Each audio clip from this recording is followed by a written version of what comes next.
Penguin Audio presents The Kane Chronicles, Book 1, The Red Pyramid. Written by Riordan. Read by Jane Collingwood and Joseph May.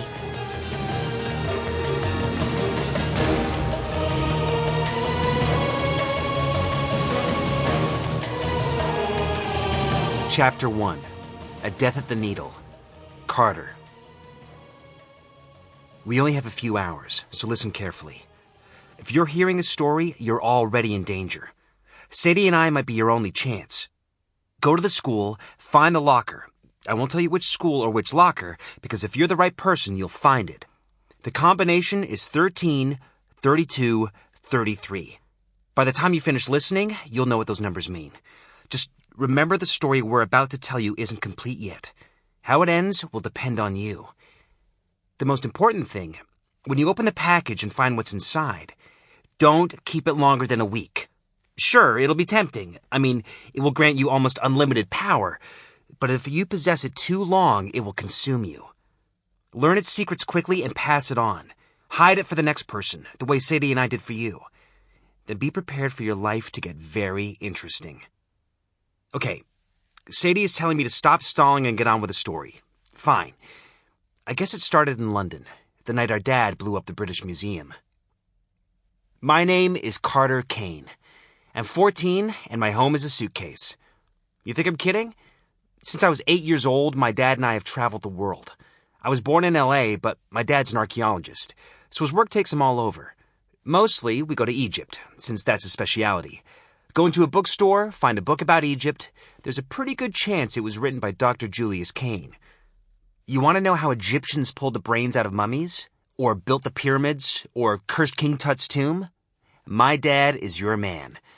Of course, there are other reasons my dad moved around so much, but I didn't know his secret back then. I didn't go to school. My dad homeschooled me, if you can call it homeschooling when you don't have a home. He sort of taught me whatever he thought was important.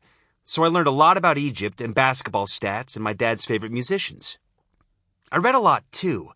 Pretty much anything I could get my hands on, from Dad's history books to fantasy novels, because I spent a lot of time sitting around in hotels and airports and dig sites in foreign countries where I didn't know anybody. My dad was always telling me to put the book down and play some ball. You ever try to start a game of pickup basketball in Aswan, Egypt? It's not easy. Anyway, my dad trained me early to keep all my possessions in a single suitcase that fits in an airplane's overhead compartment. My dad packed the same way, except he was allowed an extra work bag for his archaeology tools. Rule number 1, I was not allowed to look in his work bag. That's a rule I never broke until the day of the explosion. It happened on Christmas Eve. We were in London for a visitation day with my sister, Sadie. See, Dad's only allowed 2 days a year with her. One in the winter, one in the summer. Because our grandparents hate him. After our mom died, her parents, our grandparents, had this big court battle with Dad. After 6 lawyers, 2 fist fights, and a near-fatal attack with a spatula, don't ask, they won the right to keep Sadie with them in England. She was only 6, 2 years younger than me, and they couldn't keep us both. At least that was their excuse for not taking me.